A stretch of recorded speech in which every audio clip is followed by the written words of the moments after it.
have been off for a few weeks here, but we're back now. New videos are coming online. We've been consistent with the roundtable, and we are consistent again this Wednesday. I have my esteemed roundtable, Ben, Abby, and Vicki. Welcome.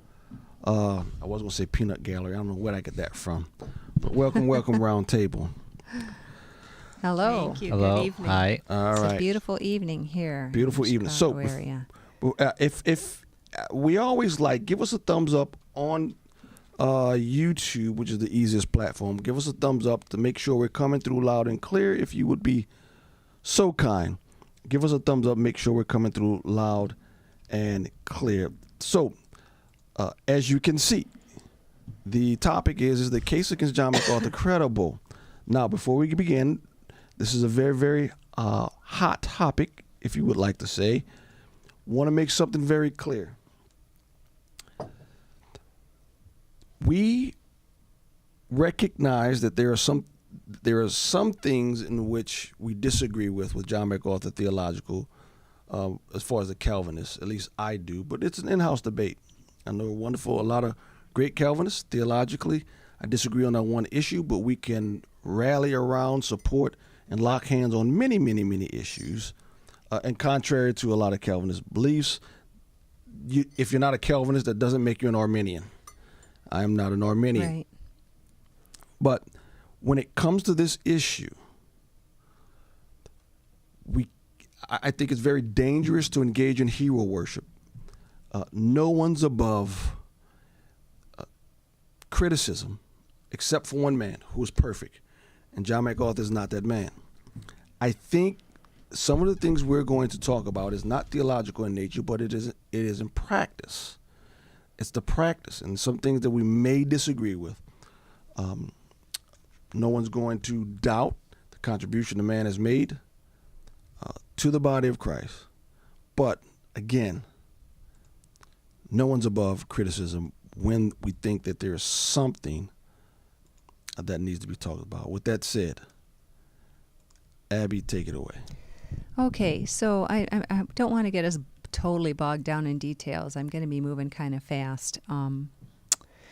But I just want to say, and we were just talking about it here, that Julie Roys, and a lot of you might be familiar with her. She's the Roys Report, basically, is her website. She is a Christian journalist. Mm-hmm. She writes on all kinds of topics. One of her favorite topics and passions, I think it's fair to say, is abuse in the church by church leaders. And so she has written several articles accusing Pastor MacArthur of several things, but most sensationally, it's the mishandling of incidents of abuse at his church. So that's where we're going to start. But I was just saying, she also wrote, and I meant to count them, but there have to be like 8 or 10, if not more, articles when when COVID hit and they locked everything down. I think it was about the midsummer. John MacArthur opened his church, and he and his seminary, and it was against the rules. And Julie wrote articles. She really, it seems like, believed the narrative, and she wrote a bunch of articles against him and what he was doing. There was someone who was at the Shepherds Conference who ended up dying of COVID, and essentially she wrote an article saying, laying that at the feet of John MacArthur. And so I think that did not set the stage very well for as far as a relationship going forward. And I don't think they ever had a relationship, though, did they? I'm talking about even there's a lot of vitriol, shall we say, that it seems coming from like Phil Johnson, who is John MacArthur's right-hand man. John MacArthur himself doesn't say anything, which is another topic we're going to talk about today. But even like a lot of John MacArthur's fans, they attack her instead of dealing with the facts, the evidence that she's putting forward in the articles. And that's part of what part of what I want to accomplish tonight is to try to look at this in a dispassionate way. I have admired John MacArthur for a lot of reasons, and not the least of which is that he has stood for truth and not been shy and not backed down when it was politically incorrect. He was on Larry King's show, I think, quite often. That's where I first met him, on Larry King. He would go on Larry King, and he wouldn't hold back at all. And I said, who is this dude? He doesn't care if he's on national television or not. And that's why I used to watch him on Larry King back in the 80s, 90s. And there are few Christian pastors and leaders like that. Yes. He's very easy to admire for that reason. Mm-hmm. But having said that, a lot of people, I think, have dismissed, because we so appreciate that, completely dismissed Julie Roys and the evidence she brings forward of stuff going on, in my opinion, we'll take a look at it, that ought not be going on. That's my verdict. I'll just give it to you early. Going on. And from a pastor's perspective, there have been people that's criticized me in things that I've done. What do I do immediately? Let's sit down. Bring them into the office. Scrutiny. You should not be afraid of any scrutiny. An honest man who with a clear conscience. I'm not afraid of scrutiny. Tell me what you disagree with and why. And that doesn't mean I have to agree with you.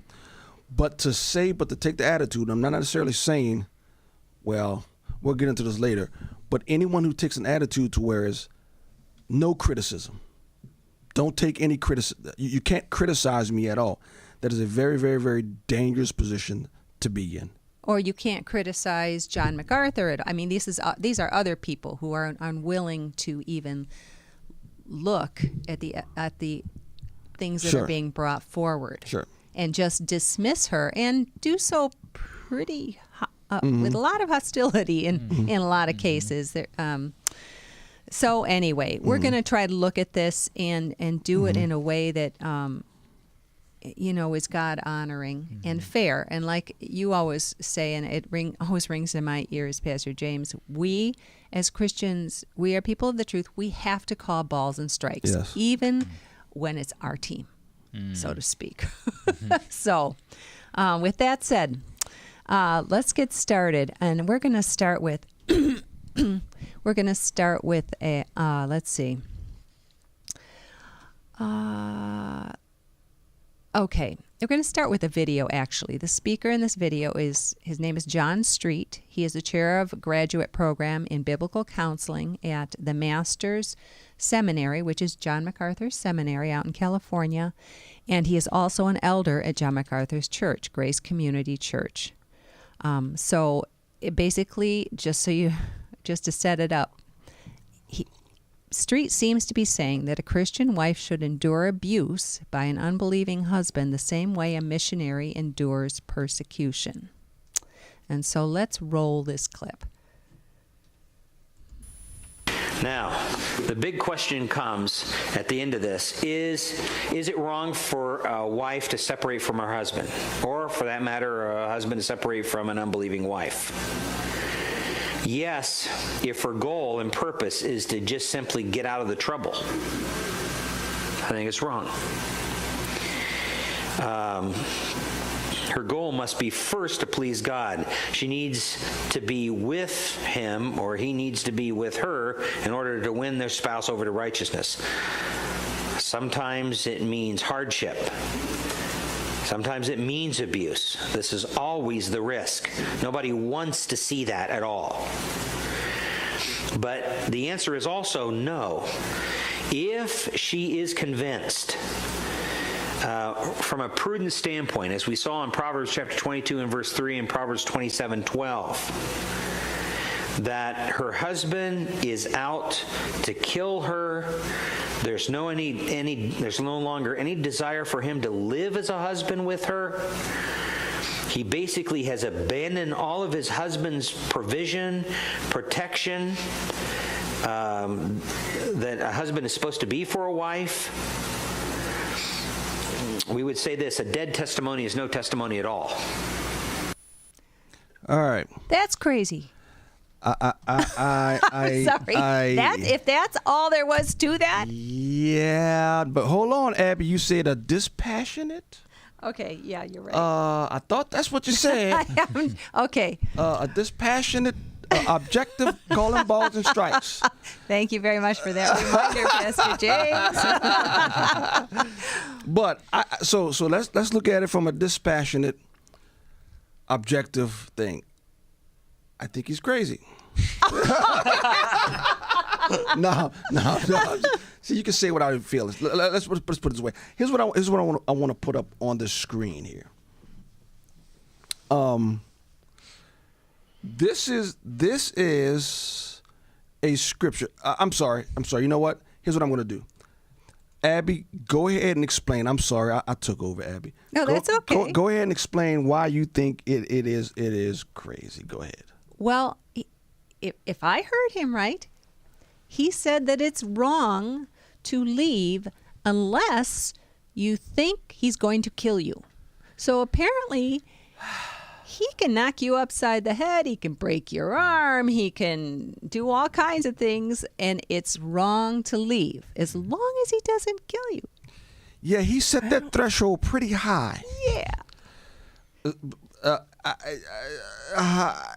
I don't know. Yeah, I think that's what he said. Hasn't he already broken his vows and broken the marriage And that's covenant? what I was just about to say. He said, if you break your husbandly duty to protect his wife and to be... Dude, if you're knocking her, if you're giving her black eyes, by definition, you're not protecting her. Yeah. Can't wrap my head around anyone saying this. Yeah. And that's a problem. And again, this is not a quote unquote theological disagreement. This is a practical disagreement. Let me put the text up here. The text of the scripture that we're talking about. So in 1 Corinthians 17, it says this: to the married I give this charge, not I, but the Lord. The wife should not separate from her husband. But if she does, she should remain unmarried or else be reconciled to her husband, and the husband should not divorce his wife. So he's saying it's good not to be divorced, but if you have to be divorced, so I'm sorry. If you have to be separated. Separate, yes. But if you have to be separated, then you can't get divorced and remarry. You have to remain, she should remain unmarried or live as an unmarried woman. You can't do that because technically you can't get divorced, at least it be for adultery unless he breaks the covenant. There's some other practical things going on there. But here's my thing. I guess the debate would be is this: what's the threshold you're using? And this is going to get to the next video. It's going to add to this, right? Yes. What's the threshold? His threshold is the loss of life. And it seems as though he's saying unless you're convinced that he's going to kill you, you cannot leave. He can break your arm. He can give you a weekly black eye. A concussion. He can crack your skull. As long as he admits, I'm not going to kill you. Now, people out there think that we're crazy. That, of course, they wouldn't take it this far. Wait for the next video. And I think what I would disagree with him is that I would not set that threshold so high. I am not going to say it takes a woman to believe that she's going to die before she can separate from her husband. My threshold is a lot lower. Once he puts his hands on the woman in a threatening way to physically harm her, he's crossed the line. I will even say this. This is my opinion. If she has, particularly if she has young kids there, and I've seen this before, the man doesn't put his hands on her, but he calls her all types of bees and hoes in front of the 5 and 6 year old daughters, and he is verbally threatening. Now, he didn't touch her, but he stands over her in a threatening way and curses her out and calls her, I'm telling you, the C word and stuff. And when you start doing that in front of the small daughters, it's time to go. It's time to go. Now, I agree with the scriptures, of course. You can't divorce. But once you start to separate, there's some things with that. But his threshold was this. as long as he doesn't kill you, take it. Abby, can we go to the next video? Oh, yes. If you think that we're exaggerating, He gives an example. Let's give more context to what he is saying. And so she was a very angry woman. Even though he had provided a wonderful home, a beautiful place to live, had built it with his own hands, and plenty of money for her. As an unbelieving wife, she was just a hateful woman. And one day, he told me, or actually it was one night, he was sound asleep and he woke up and she was on top of him, pounding him with her fists. And he had a bloody nose. And she took her finger and she pointed it right at him. She says, "One of these days you're going to find a butcher knife planted right in the middle of your chest." That's how angry she was. Now, I knew him very well. He was a very gentle guy. I'm sure that there were sinful, irritating things that he did, but he was willing to work on those in counseling and try to be the best husband as he could. And I know that if he physically would have done anything to her, it would have been probably pretty detrimental. But he never did. He was never that kind of, he was just a big teddy bear, is what he was. And but she was very angry, very violent. She would throw things at him. She would try to harm him. I think he could show you today scars, on him that she has basically done. Where in any normal household, probably that spouse would have been in jail a long time ago. But I remember asking him, and I'm going to change his name because this is still an ongoing situation. I said to him, "Tom,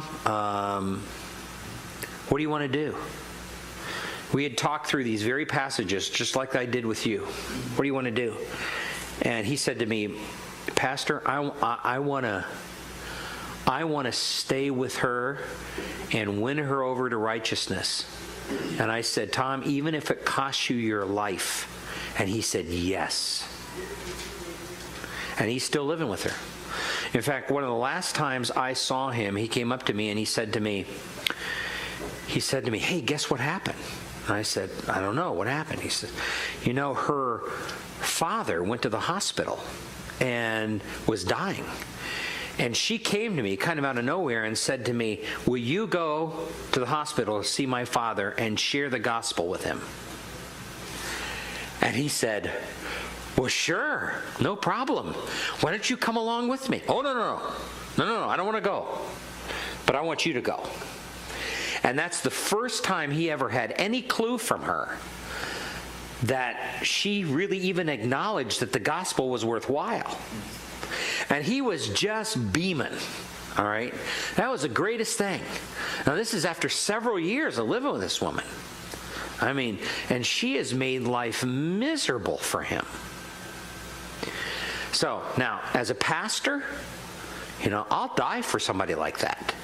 I'm going to support them and help them as much as possible. The world would label them with psychological disease. The world would say somebody like that is codependent.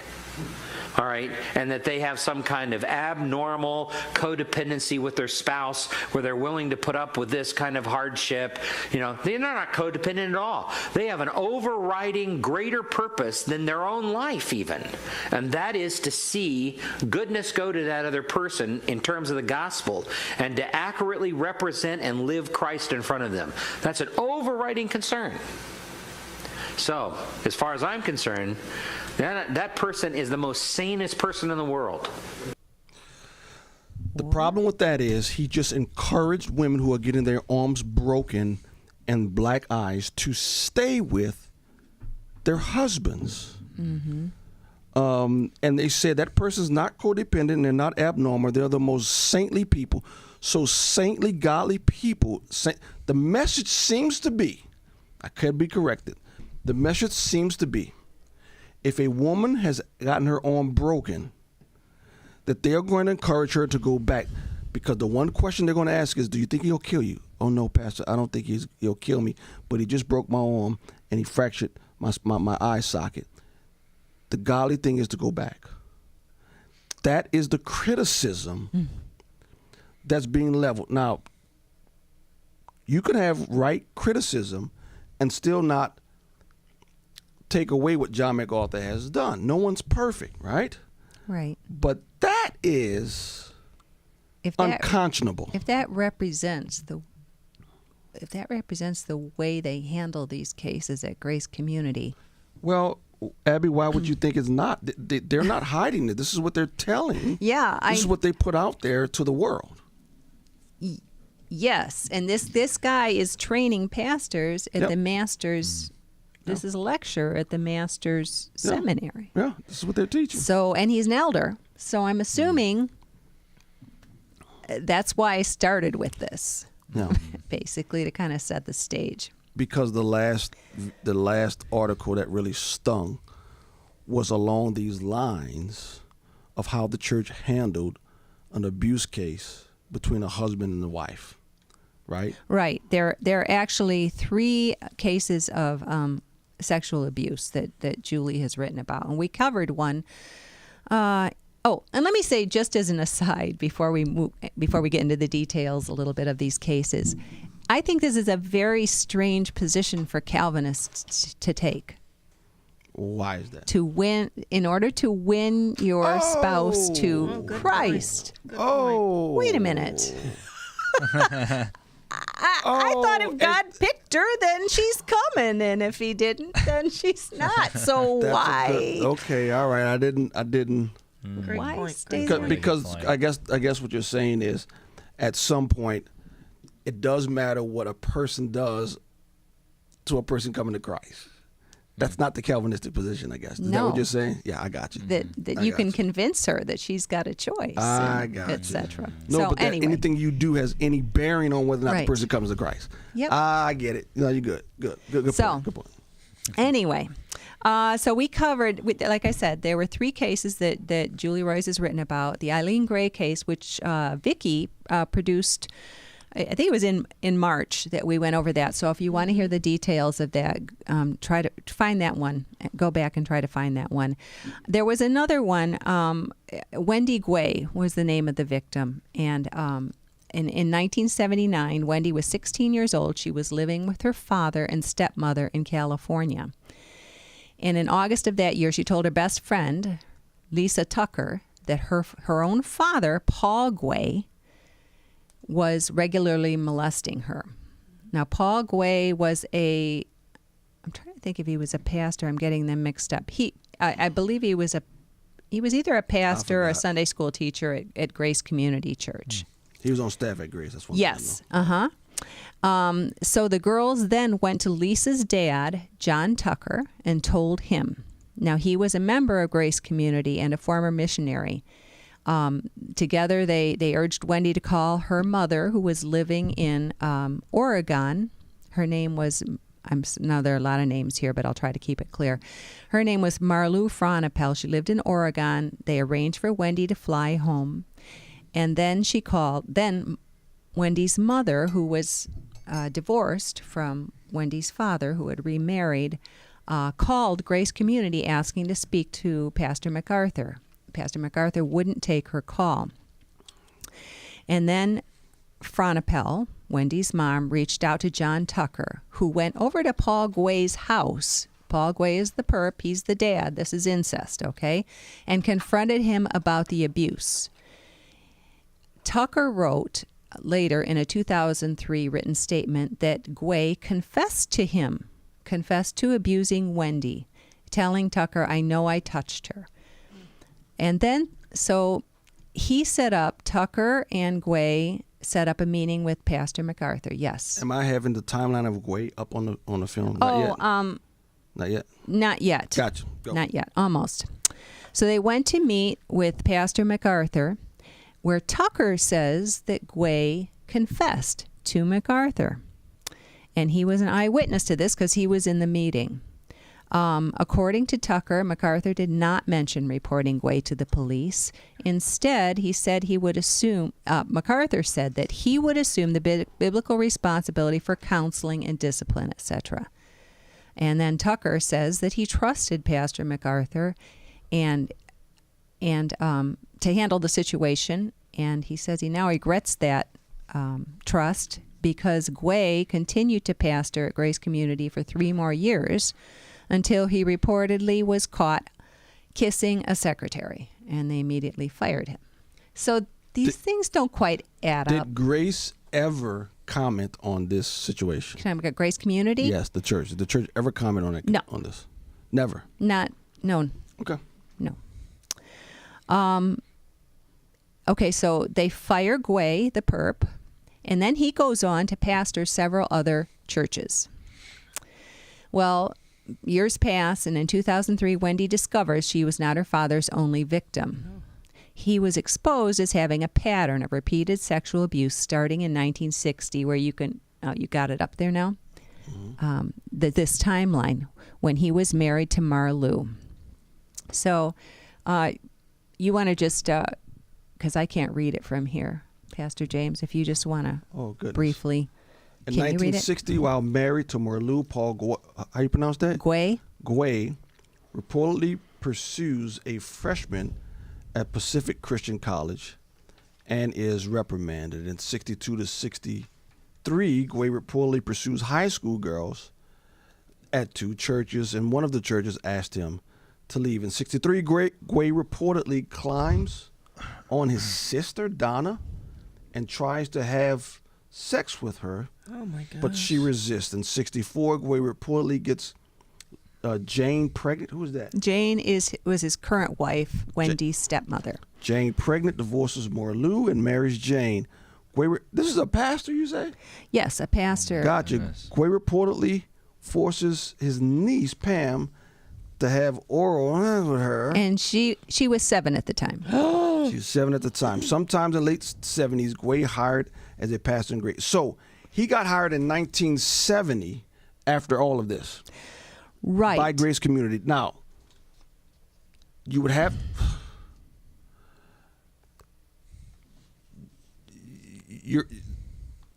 We're assuming that Grace didn't know any of this. Right. Mm-hmm. So Grace didn't know this. Yeah. No, Okay. I don't think they did. Okay. This all came out. After. Yes, in 2003. So in 78 and 79, Gway's daughter, Wendy, moves in with Paul and his family. And that's where we take it with Wendy's story. So. Okay. The Gway reportedly molested Wendy doing regular night visits to her room. And then in August, you don't want to go to August 79. Okay, yeah, because I already went over that. Gotcha. But okay, so in 2003, at that time when Wendy finds and they put all the pieces together, of the puzzle together, the family. Gway was a pastor at Grace Brethren Church in Mabton, Washington. Wendy said that she was terrified that her father might abuse again, especially since he has access to children as a pastor. So she reached out to Pastor MacArthur, thinking that he had counseled him and everything reprimanded else, him and whatever. Apparently not fired him, or reported him. But okay, so MacArthur responds by email, and here's what he says.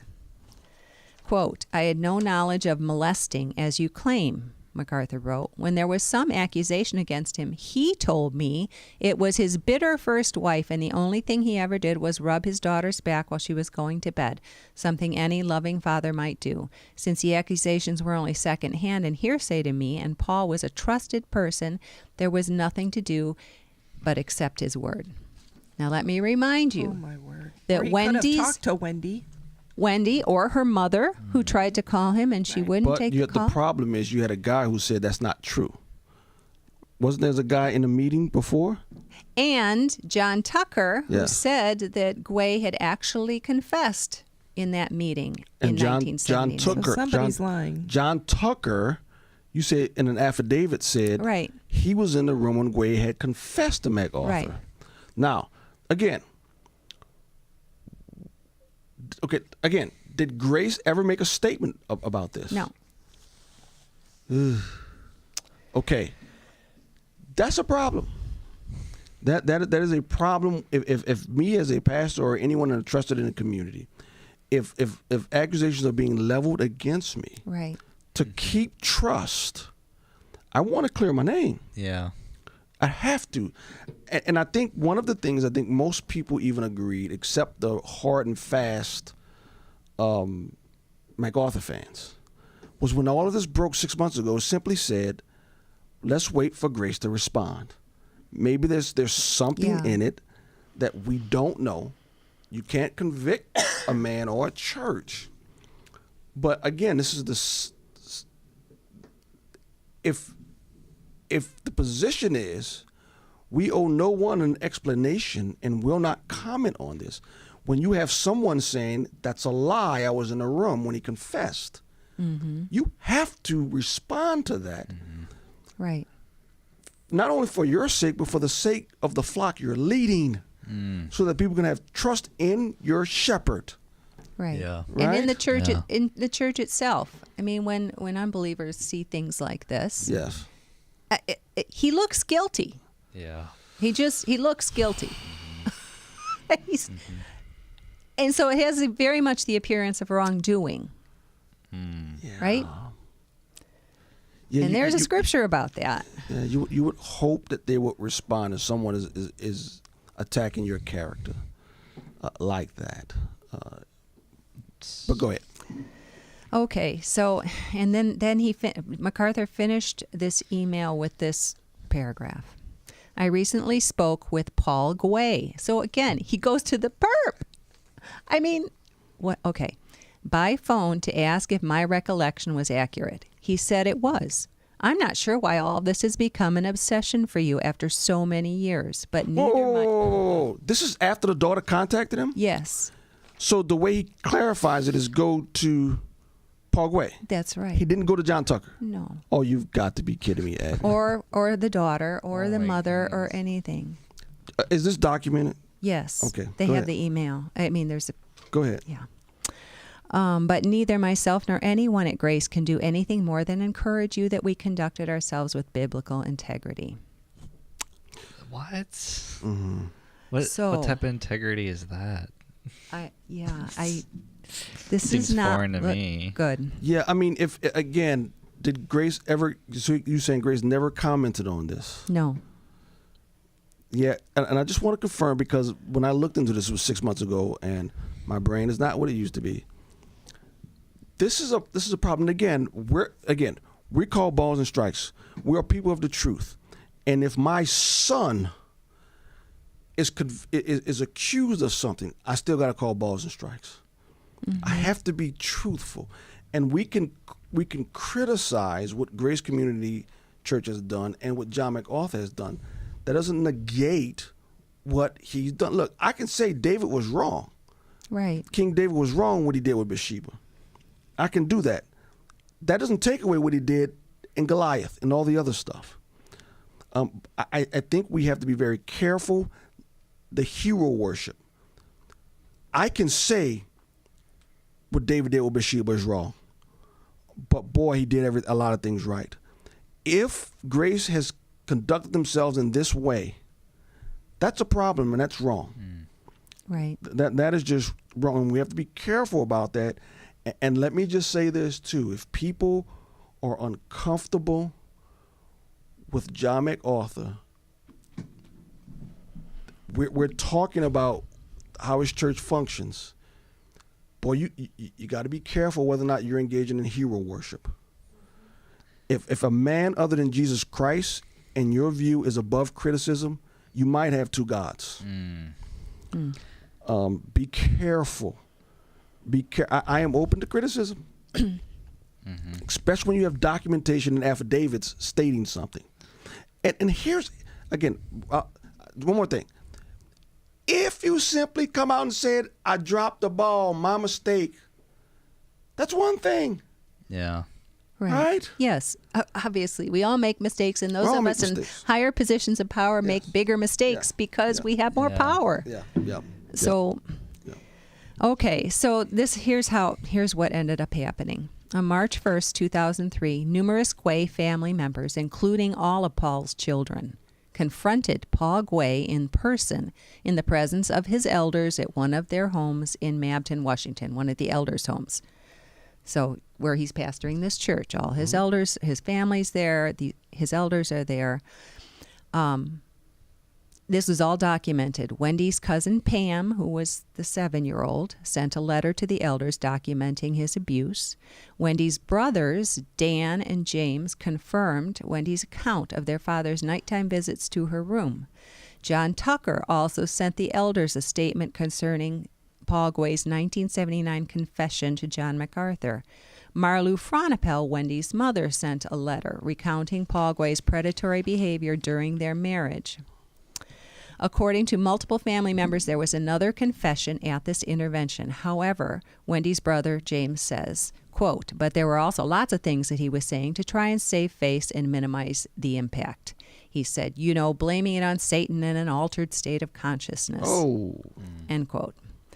At the end of the intervention, and here's the kicker, the elders said they would weigh the allegations and get back to the family about the consequences.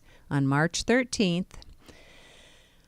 the elder board chairman, Ron Juris, sent a letter to the family announcing that Paul would stay in his position that church is, as a pastor. That church is. And wait a minute. Just so I'm clear. This was the man's children. Yes. All of them. Who said, all of his children who said. Yes. Who said he did it. Yes. And at some point, if he's making excuses, whether it's Satan or alternate consciousness, he's admitting he did it. Yeah. If he's making excuses for what he did, They said he confessed. And he confessed. At so the elder board kept him on. All right, that's clear. What were the reasons why? Well, okay, so they noted the Apostle Paul had been a blasphemer and a persecutor. Oh, my goodness. And the overarching message that is seen over and over in the scriptures is God's amazing love for us, even when we fall. And through this, the whole ordeal, we have witnessed a man who is broken over the sin. As Wait he a made minute. excuses. Exactly. As one of the sons said, okay. We also have witnessed a man who is not what he used to be. Okay, that's fine. All right. So that's clear. they since this was exposed, they actually went public and said, we screwed up. They have a new pastor, obviously. Okay. So they came out and said, yeah, we really dropped the ball on this. Okay. All right. Okay. So Paul Guay was a pastor until finally retiring just months before his death of cancer in 2012. So. Got it. All right, so there's that one. And really quickly, there was one more that Julie reported on. So let's tie it up before we go. Okay. How does this whole story on Guay impact what we're talking about here tonight? That somehow MacArthur excused what Guay had done, given the history of Guay. Is that what we're saying? What? It's very strange. They dismissed him for kissing a secretary, right? Immediately. Gone. But incest, they let him stay on, and MacArthur claims that it wasn't incest. He never heard about about the incest. But then he did hear about it in 2003, and he dismissed it again. Right? Well, again, MacArthur is saying he didn't remember it ever coming up before, and which Tucker is saying, no, that's not true because it was affidavit.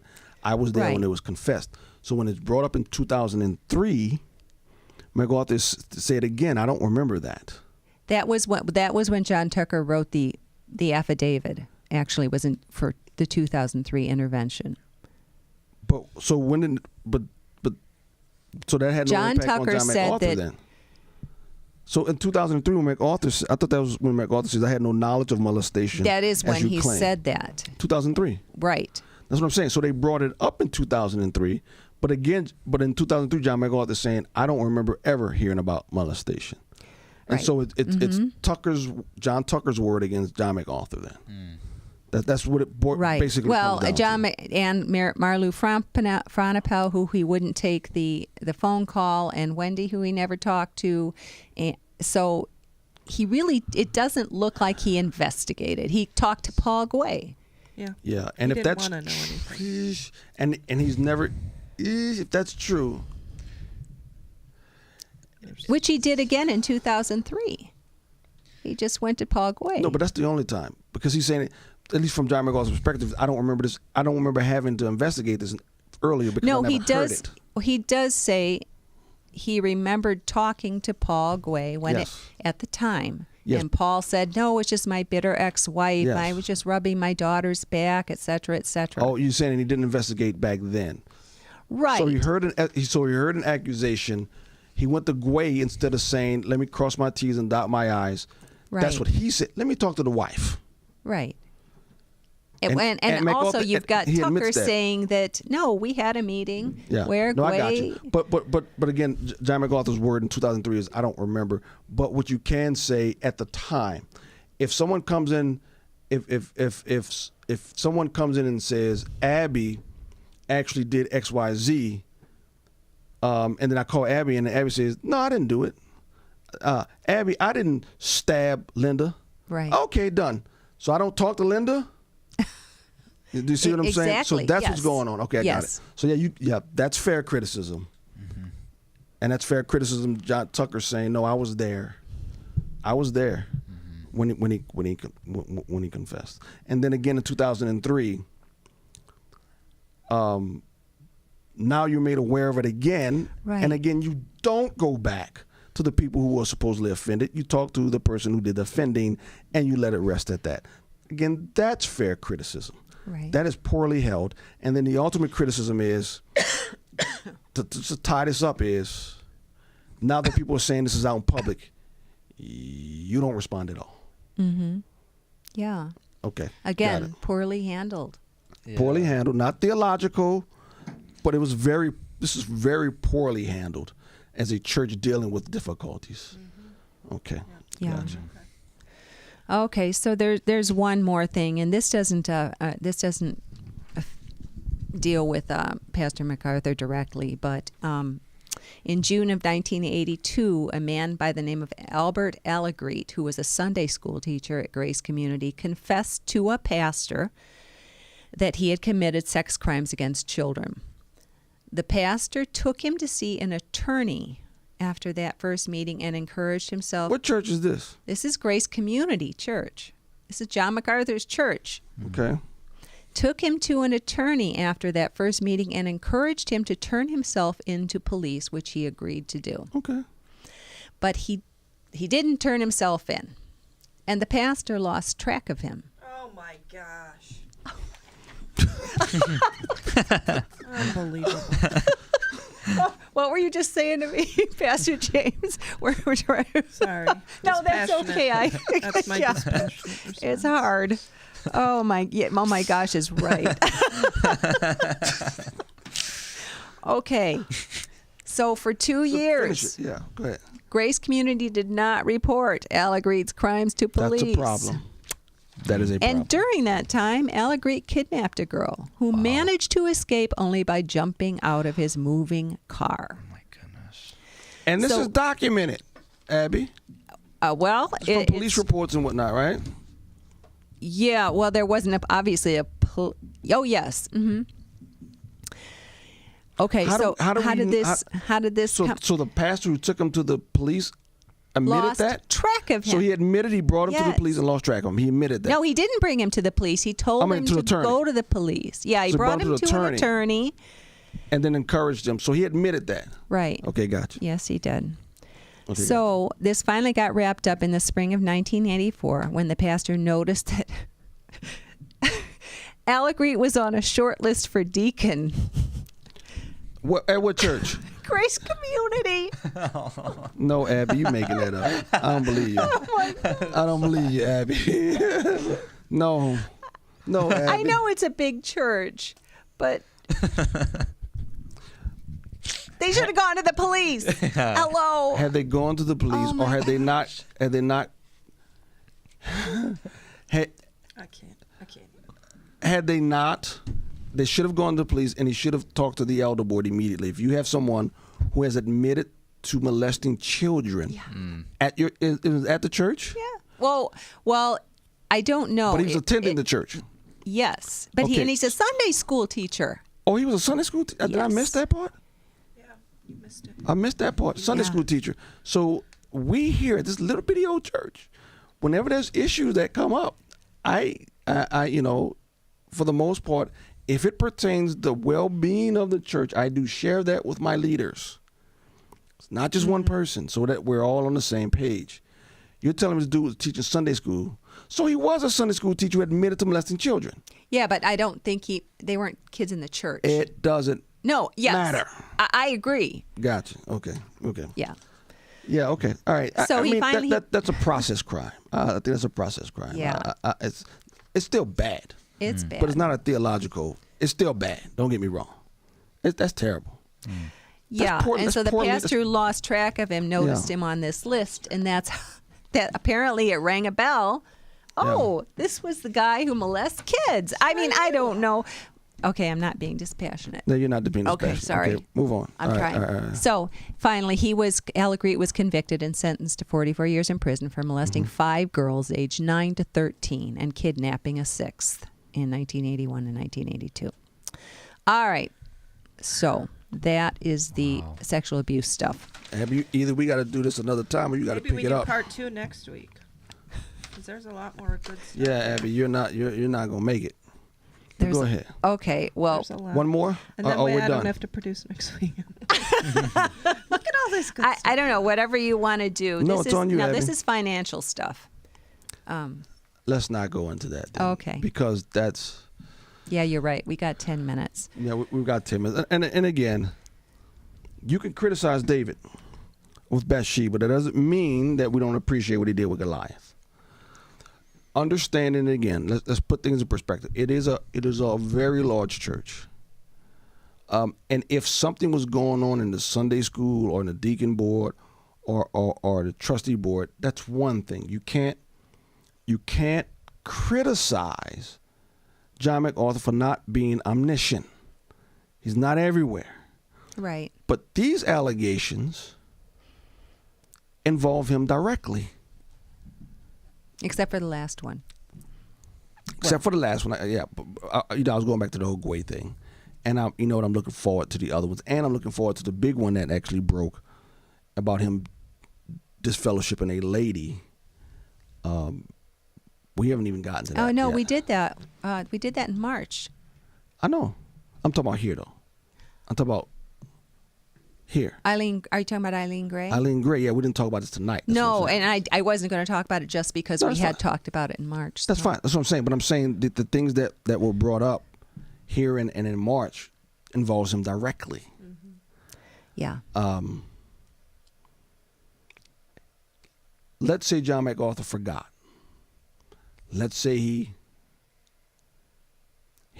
slipped his mind. Let's say he messed up. And here's where again, when all this stuff broke, I said, hey, let's just wait. In a regular relationship, if I've offended Ben grievously and it comes to my attention, right? Boy, you at least go to Ben and say, I'm sorry, right? Right? I mean, right. Ben, wait, what did I do? Man, I forgot. My mistake. All right? Or if someone, before I leave with Ben, you say something. Mm-hmm. You say something. Mm-hmm. If someone and any leader of this church, including myself, accusations are being heralded at me that I neglected this case or that case or whatever, right? You say something. Mm-hmm. If people are leveling accusations against me, you got to say something. Yeah. I think probably, again, with all of these things, the big thing is they're not saying anything. So is that like them being in unrepentance, like in sin? Well, like if they now, all that we know in the reports, all this, and they still don't release a statement, isn't that, is that unrepentant? But that's the problem, Ben. We don't know because they haven't said anything. We don't know whether or not they did wrong. And again, listen, with the whole Eileen Gray thing, you can say whatever you want to say. Here are facts that's undisputed. The man went to jail. He was convicted of child molestation of his own children. Now, we can argue back and forth whether or not you believe it was a rightful conviction or not, but he was convicted of molesting his own children. Yet the church continues to stand by him, the one who's sitting in prison right now, over and against the wife, the wife is claiming, I got kicked out of grace because I refused to go back to my abusing husband, which I later found out abused my children. Right? The church has to say something. Yeah. That's undisputed facts. Whether you agree with the prosecution or not. For grace to continue to stand by a man who's been in prison for molesting his own children and not say a word as though they don't owe anybody an explanation. You disciplined a woman publicly, and even if it was later on found out, because I think Grace's thing was we didn't know about the molestation at the time. Okay, fine. Now you do. Do you not say anything?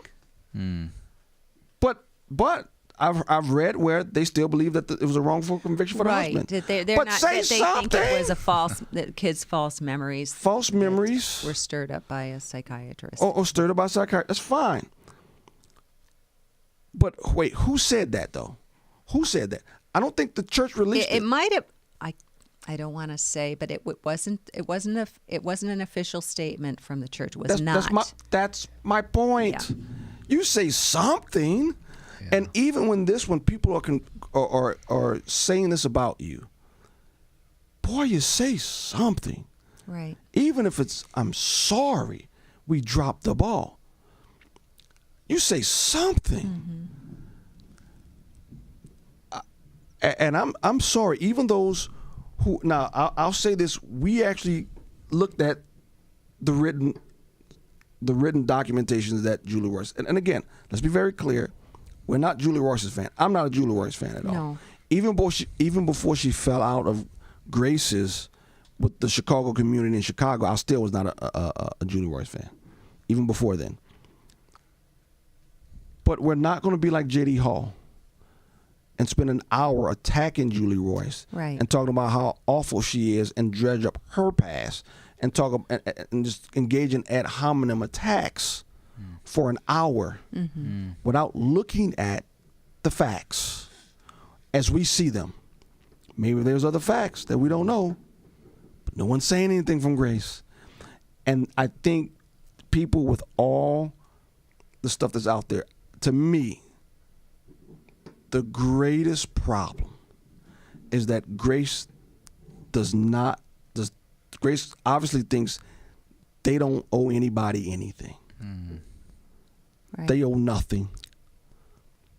That's a problem. And let me say, just in my own opinion, going through all these articles, I think they seem to be very fairly and written by a level head. And they were extremely well documented. Hey, let me say this, Abby. Let me push back a little bit. The COVID stuff wasn't level-headed. No. Okay. Okay. Yeah. No. Yeah, she totally bought into the narrative. The COVID stuff is crazy. Yes. Because the only criticism I had with John MacArthur is he waited too long to open up. Yeah, I remember. We were all like, what's he waiting for? Yeah, what's he waiting for, John MacArthur? And but again, to his credit, he eventually did, and he finally came around to the right standpoint and recognizing that COVID. Where are we on? That's right. I think he came to the right conclusion. Let's just put it And that she way. hammered him. And she hammered him absolutely for him. And so hammered she was dead wrong for that. But again, and here would be my appeal to John MacArthur and John MacArthur fans. I can tell you on social media, just looking at it when it broke, he lost a lot of followers and a lot of clout. He had an elder that apparently resigned because of this. And I saw people on Twitter, you can say what you want, who said they're no longer following John MacArthur. Some people say they threw his books away or whatever.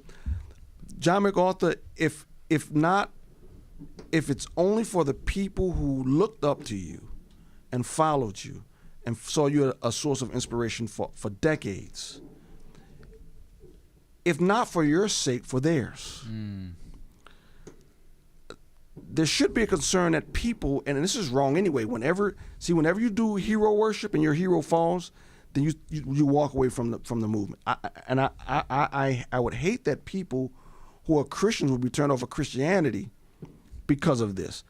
If you're turned off of Christianity because of John MacArthur, maybe you held him in too high esteem, right?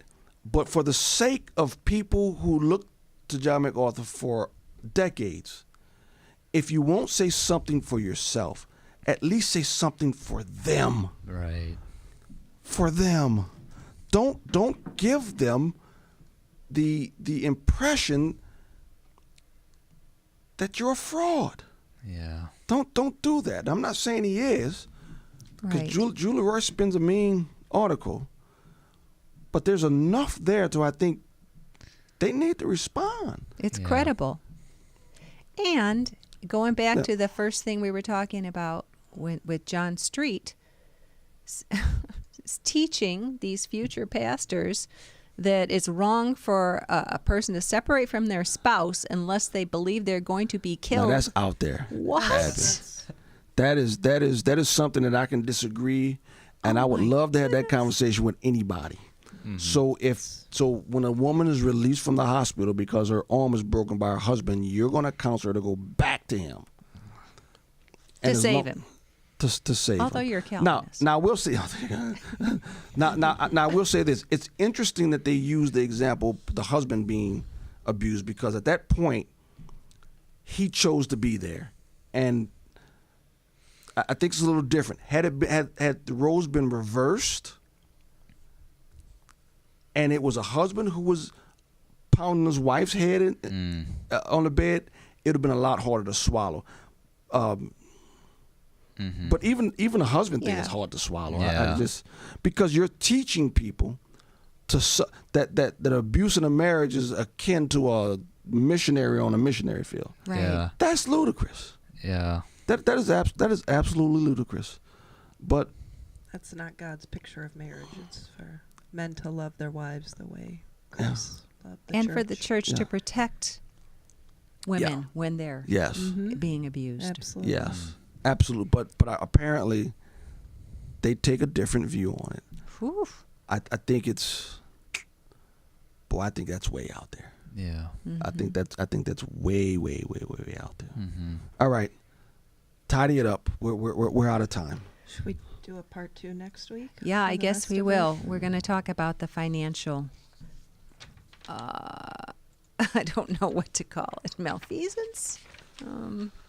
Well, is there actual malfeasance? I don't believe there is. That I've read. Now maybe you know something. Well, what's the I don't. definition of malfeasance? Well, let's deal with that. And financial impropriety. Maybe that's better. You got to be. I would say financially unwise, right? No. Well, you know what? Well, Go ahead. okay, yeah, we'll get into it next week. You know what? It's an interesting It's a great topic. teaser for next week. It's a great teaser. If you, I don't think it's impropriety, Abby. But I don't know. Maybe it is. Let me look at it again. But again, let's end it like this. Anyone is open to criticism, especially from brothers and sisters in Christ. No one should be above criticism. Once a person reaches a status above criticism, then I think that person has risen too high in your view. I love my wife, I love my children, I love my friends, I love everyone in this room. But if you do wrong, balls and strikes. I can criticize Ben, Abby, and Vicki and still love you. Love people enough to tell them the truth. You speak the love and truth. And I think the John MacArthur view, from what I've seen on the internet, they're not loving John MacArthur. Because they're afraid to speak truth to the man. Man, if it's not for the sake, just for the sake of others in your church and the other people that you've touched, you got to say something, especially when you've made a career of criticizing everybody else. But anyway, anything else from anyone else? No, we good? All right, well, I'll see you next week. Same time, same place. All right, good night. Good night.